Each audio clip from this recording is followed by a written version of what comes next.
తిరువూరులోని పెద్దవరం గ్రామంలో ఎరువుల కొట్లన్నీ ఇన్స్పెక్షన్ చేయడం జరిగిందండి. గౌరవ కలెక్టర్ గారి ఆదేశాల మేరకు ముఖ్యంగా బార్డర్ దగ్గరలో ఉన్న ఎరువుల కొట్లన్నీ కూడా మేము చాలా పటిష్టంగా తనిఖీ చేస్తున్నాము. చాలా చోట్ల నుంచి మాకు కంప్లైంట్స్ అనేవి రిసీవ్ అవుతూ వస్తున్నాయి. కొన్ని చోట్ల అవి వాస్తవాలు, కొన్ని చోట్ల అవాస్తవాలు కూడా నడుస్తున్నాయి. నిజానిజాలు తెలుసుకోవడం కోసం ఇన్స్పెక్షన్ కూడా చేయడం జరిగిందండి. ఈ సందర్భంగా ఫర్టిలైజర్ షాప్స్ డీలర్స్ అందరికీ మేము చెప్పే ఇన్స్ట్రక్షన్ ఏంటి అంటే, మీకు ప్రభుత్వం ఇచ్చిన సరుకుని మీరు మిస్యూజ్ చేయడానికి లేదు, డైవర్ట్ చేయడానికి లేదు. మీరు ఎవరికైతే స్టాక్ ఎరువులు ఇస్తున్నారో అది ఖచ్చితంగా మీ దగ్గర క్లియర్ కట్గా రాసి పెట్టుకోవాలి. మీరు ఇచ్చింది రైతా లేకపోతే మీరు ఎవరికైనా డైవర్ట్ చేసేస్తున్నారా అనేది మాకు డౌట్ ఎలా క్లియర్ అవుతుంది? మీరు మెయింటైన్ చేసే రికార్డు బట్టి క్లియర్ అవుతుంది.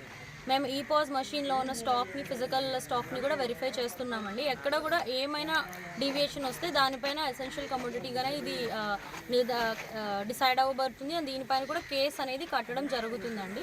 సో ఎటువంటి స్టాక్ స్కేర్సిటీలు, ఆర్టిఫిషియల్ స్కేర్సిటీలు క్రియేట్ చేసి రైతులలో ఇటువంటి భయాలు క్రియేట్ చేయకూడదని, ఫర్టిలైజర్స్ అన్ని ప్రభుత్వం ఏమైతే కేటాయించిందో అవి రైతులకే చెందేలాగా డీలర్స్ అండ్ సొసైటీస్ వాళ్ళు కూడా స్టెప్స్ తీసుకోవాలని మేము, పోలీస్ శాఖ, అగ్రికల్చర్ శాఖ అందరూ కూడా దీనిపైన ఎక్కువ శ్రద్ధ పెట్టి మరింత ఇన్స్పెక్షన్స్ చేయబోతున్నాము. సో ఫర్టిలైజర్ డీలర్స్ అందరికీ కూడా మరొకసారి చెప్తున్నామండి, no stock diversions, no artificial scarcities, whatever it is మీరు ఖచ్చితంగా రికార్డ్ అనేది మెయింటైన్ చేయాలి, ఆధార్ చెక్ చేయాలి, వాళ్ళ ఫోన్ నెంబర్ కూడా పెట్టాలి. అండ్ మీరు టాప్ 20 బయర్స్ ఎవరికి ఇస్తున్నారో కూడా మేము డీటెయిల్డ్గా వెరిఫై చేస్తాము. ఏమైనా మీరు బ్లాక్ మార్కెటింగ్కి వెసులుబాటు కల్పిస్తున్నట్టు మాకు కనుక తెలిస్తే ఇన్స్పెక్షన్లో కఠిన చర్యలు అనేవి తీసుకోబడతాయని తెలియజేస్తున్నాను.